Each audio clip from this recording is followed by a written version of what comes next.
What are the future challenges for decentralised cooperation?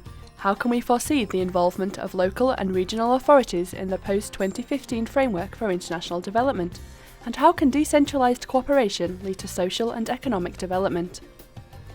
These questions were addressed in Brussels during the third edition of the Assises of Decentralised Cooperation, co-organised by the Committee of the Regions and the European Commission.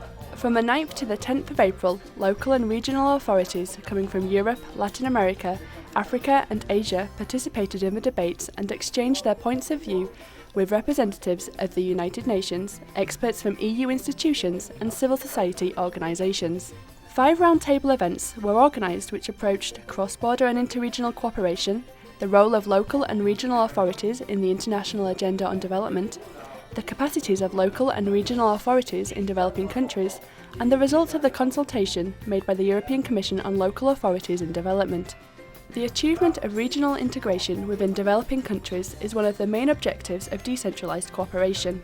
It's a political challenge to associate local and regional collectivities at the definition level before dealing with the implementation, so that procedures are optimized and that local capacities are reinforced. That's the big challenge.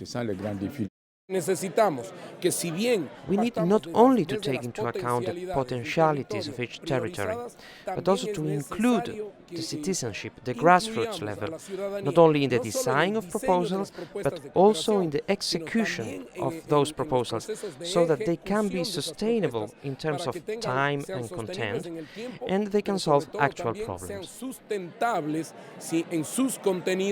Y obviamente en los procesos de solución a los problemas que tengan que resolverse. An effective decentralised cooperation can also lead to the social and economic development of territorial communities in developing countries. It is the role of the local governance is concerned.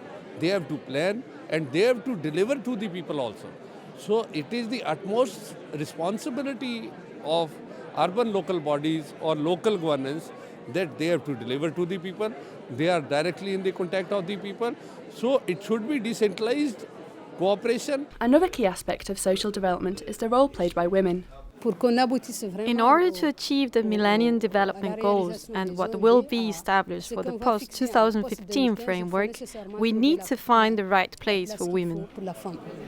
Given that the current framework of the Millennium Development Goals is coming to an end, the process of launching an international agenda on development post-2015 is ongoing with the help and involvement of several actors. The countries, the members of the United Nations will come together to decide what will be the priorities for the new agenda post-2015 and discuss and review what's been done through the current framework for the MDGs. It's very complex, and it seems the things that are coming up are cross-cutting. They're no longer divided by sectors. So in the past we looked at goals that were just like specific to health or education. Now we're realizing while they are still important, we need something that's more broad-based and more cross-cutting.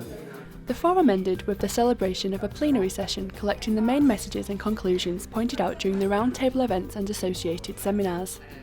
This plenary also counted on the participation of Mr. Piebalgs, the European Commissioner for Development, who presented the results of the consultation made by the European Commission on Local Authorities and Development. The President of the Committee of the Regions, Mr. Valcárcel, was also present. He signed a Memorandum of Understanding with the Local Authorities Council of the West Africa Economic and Monetary Union, in order to strengthen cooperation between the two institutions to promote the objectives of multi-level governance and local democracy.